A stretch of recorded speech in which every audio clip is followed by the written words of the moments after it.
What is up, Sideways fam? Welcome back to the channel. I got a super sick build for you today. I'm going to be showing you. We're going to be getting started. Let me jump right into it. You guys are going to be super excited. So really quickly before I jump right into it, this is going to be kind of like some of those crazy cars we've done before, like the Camaro with the 2JZ, or like the Mazda Miata with the 1.5 JZ that we built a few years back. This car is absolutely crazy, so I hope you guys are excited because this is going to be a really cool one. I'm going to go ahead and flip the camera. Let me show you where we're at. Does anybody know what car this is by just looking at it like this?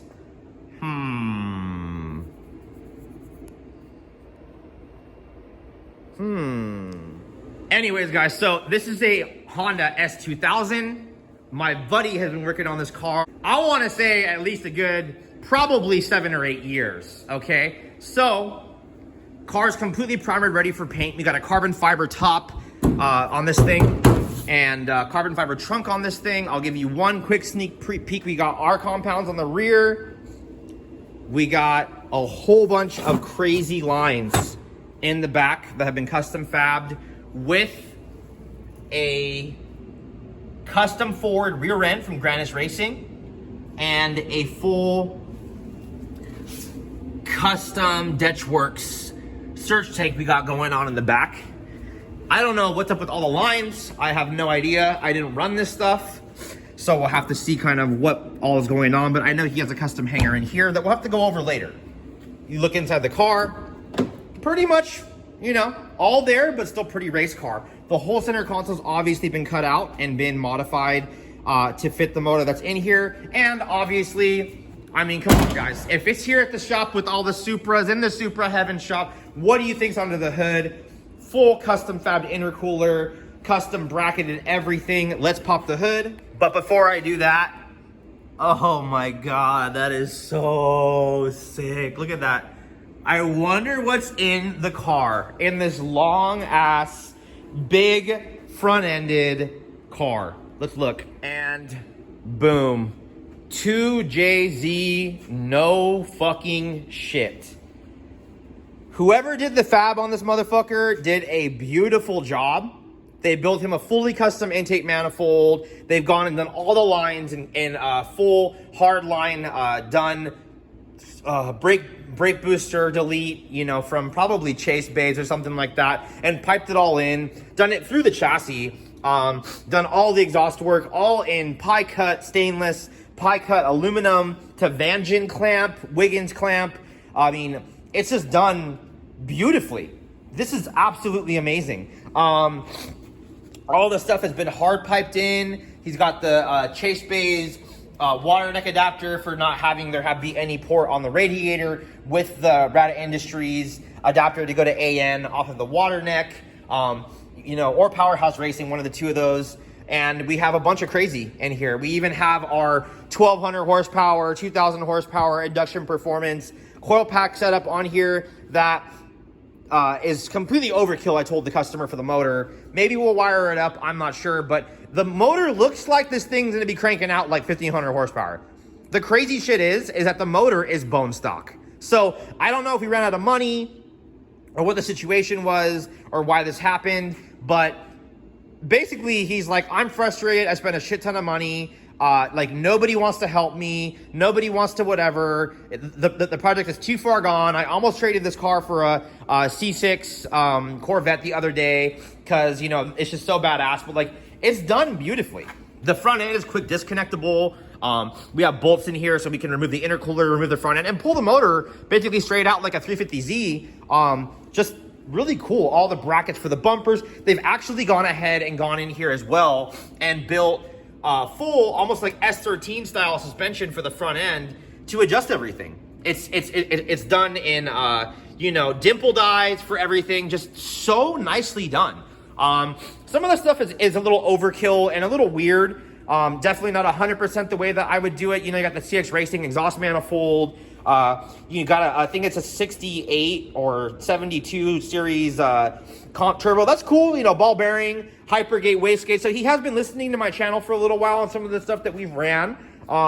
You know, went with the RMR throttle body with the Toyota TPS, which is great. Already got a throttle cable hooked up. I mean, it's actually pretty well executed. The only thing that I did see is he did go with some different CD009 adapter. I do hope the transmission isn't an issue later. The drive shaft is already done. We're gonna be getting the car on the lift and looking underneath the car in a few seconds right here. But the car is dropped off, deposits are in, and I'm gonna have to pull everything out because he actually just mocked everything up. So there's no gaskets in anything. There's hardware missing.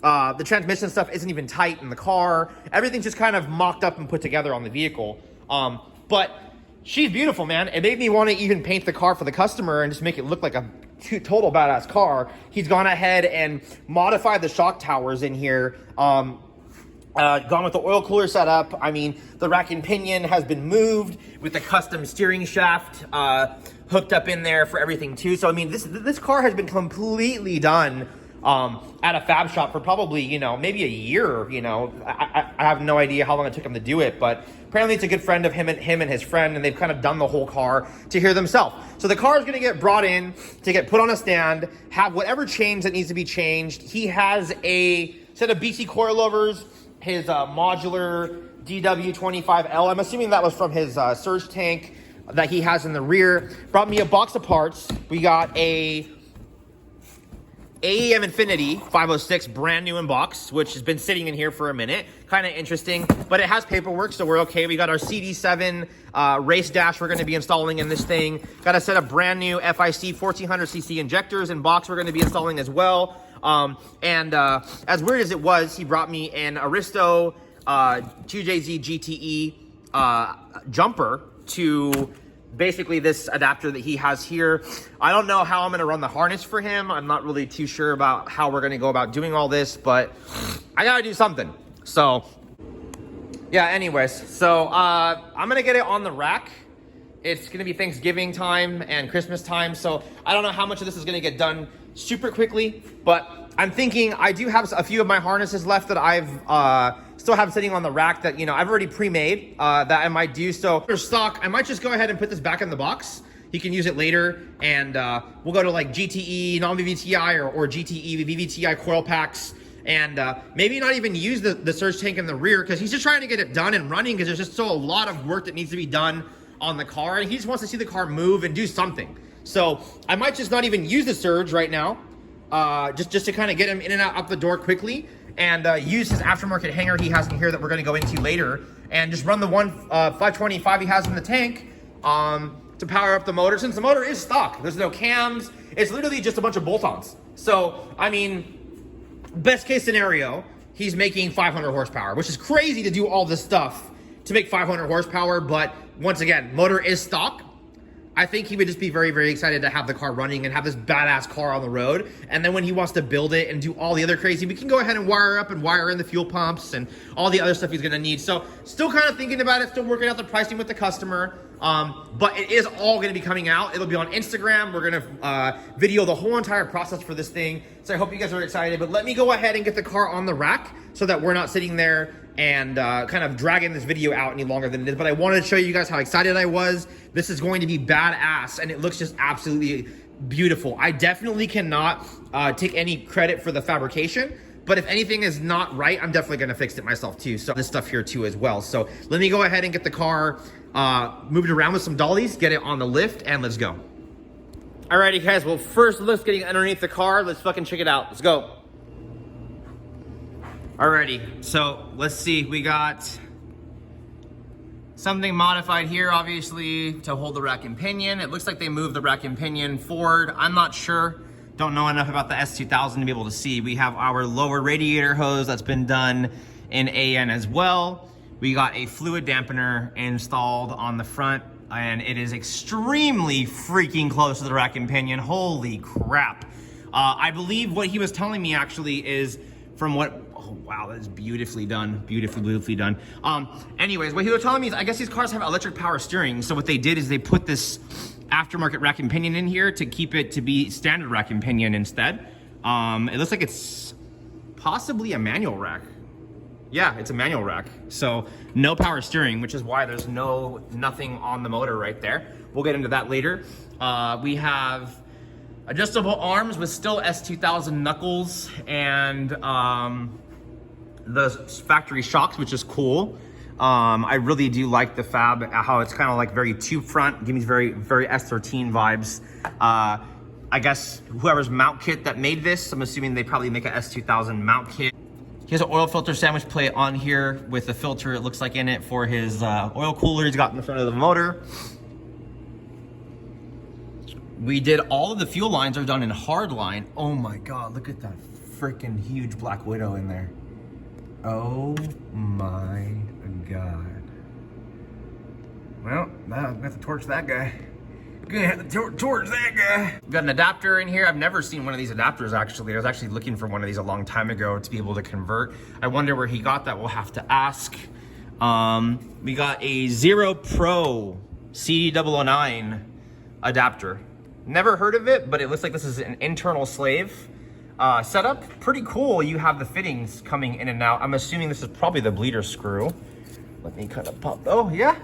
Bleeder screws right there. That is actually pretty badass.